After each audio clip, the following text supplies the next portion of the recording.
Good morning, students. I O.P. Tripathi. This is second video of chapter first civics, class 6. Students, your topic is festival and performing arts. We know, students, Indians celebrate many festivals.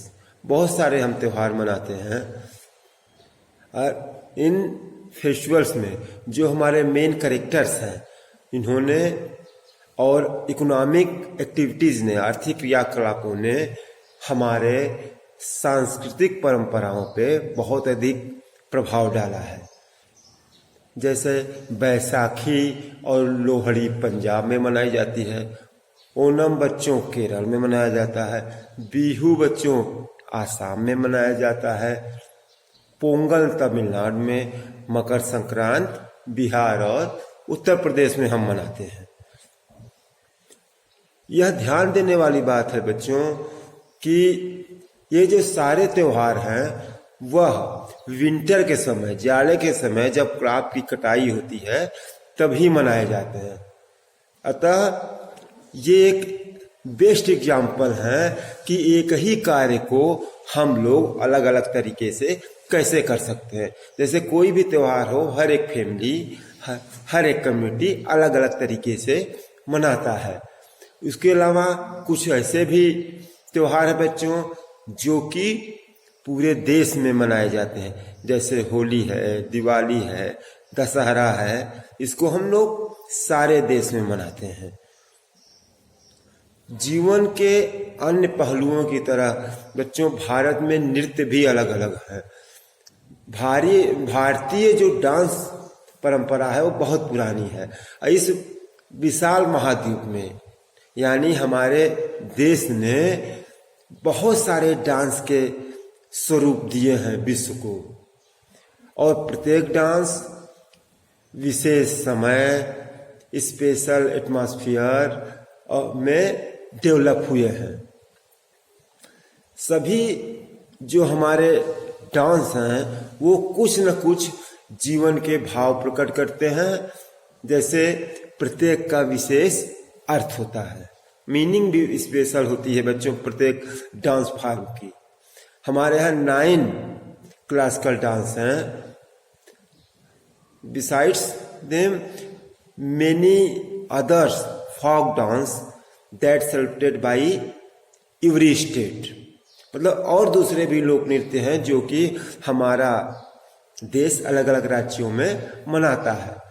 Now students, diversity of language हमारे constitution की 8वीं अनुसूची में 22 language बच्चों सरकारी list में है। जैसे डोगरी, गुजराती, हिंदी, कन्नड़, कश्मीरी, कोंकणी, मैथिली, मलयालम, असमी, बंगाली, बोडो, मणिपुरी, मराठी, नेपाली, उड़िया, पंजाबी, संस्कृत, संथाली, सिंधी, तमिल, तेलुगु और उर्दू। ये 22 जो लैंग्वेज हैं बच्चों उनके नेम हैं। इसके अलावा संस्कृत भी हमारे यहाँ बोली जाती है बच्चों। संस्कृत बहुत ही लोग कहते हैं कि देवभाषा है, परंतु यह बहुत बृहद रूप से सरकारी भाषा हमारे यहाँ नहीं बन पाई है, क्योंकि केवल 14,000 people claim about their own language.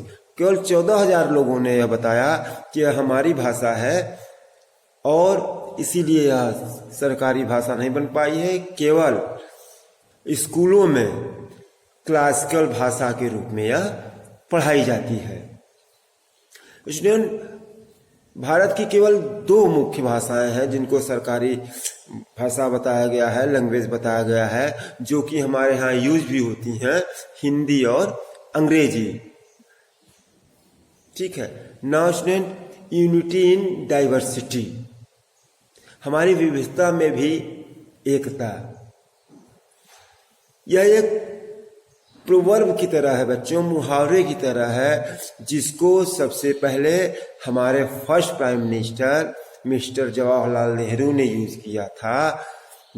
उन्होंने यह कहा था कि यह जो है यूनिटी इन डाइवर्सिटी केवल भारत को डिस्क्राइब करने के लिए नहीं है, भारत का केवल वर्णन करने के लिए नहीं है, बल्कि इसका उद्देश्य यह है कि एकता के साथ साथ भारत के जो दूसरे ग्रुप्स हैं, जो दूसरी यूनिटी कम्युनिटी हैं, उनके बीच किस तरीके से सहयोग की भावना है।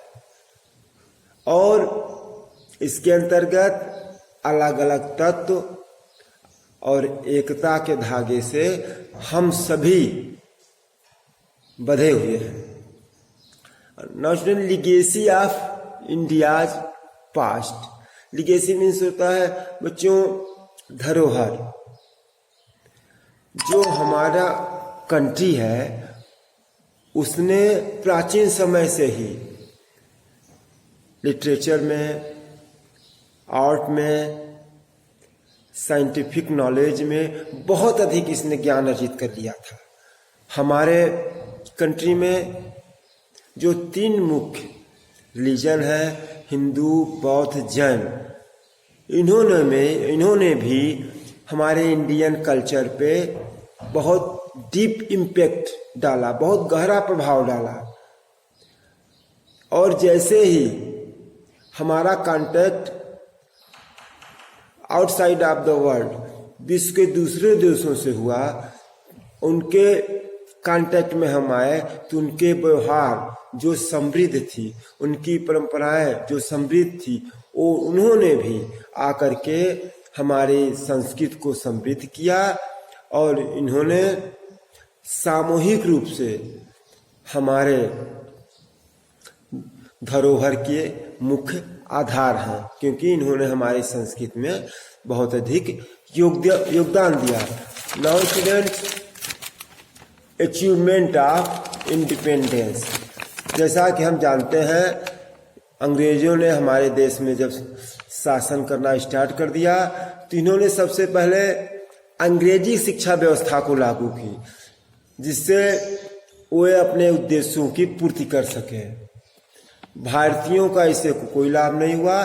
जो पॉलिटिकल फैसिलिटीज दूसरे देश के लोग पाते थे, ईस्टर्न कंट्रीज के लोग पाते थे, उसने भी अंग्रेजी शिक्षा व्यवस्था ने हमारे देश के सिटीजन्स को उससे भी वंचित कर दिया।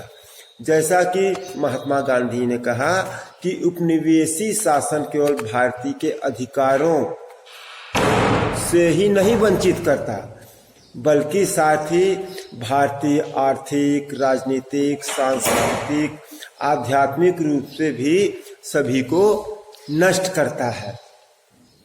वास्तव में अंग्रेजी शासन ने जो भारतीय अपने आत्मसम्मान और गौरव के लिए जाने जाते थे, वह भी भूल गए थे। अलग अलग जात या अलग अलग क्षेत्र के लोग एक साथ रहते थे।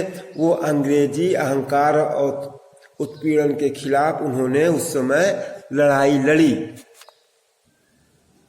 साथ साथ वो लड़े, साथ साथ जिए और साथ साथ मरे। और उन्होंने साथ साथ भारतीय स्वतंत्रता की लड़ाई में योगदान दिया। इस अंग्रेजी शासन के खिलाफ लड़ाई के ही कारण अंग्रेजी शासन समाप्त हुआ और भारतीय एक हुए और वे एक राष्ट्र को रूप में भारत को उन्होंने संगठित किया। इसके बाद हमारे अपने गान, अपने नारे, अपने एकता और स्वतंत्रता के लिए हमारे भारतीयों ने बनाया। Now student, this video is in जय हिंद।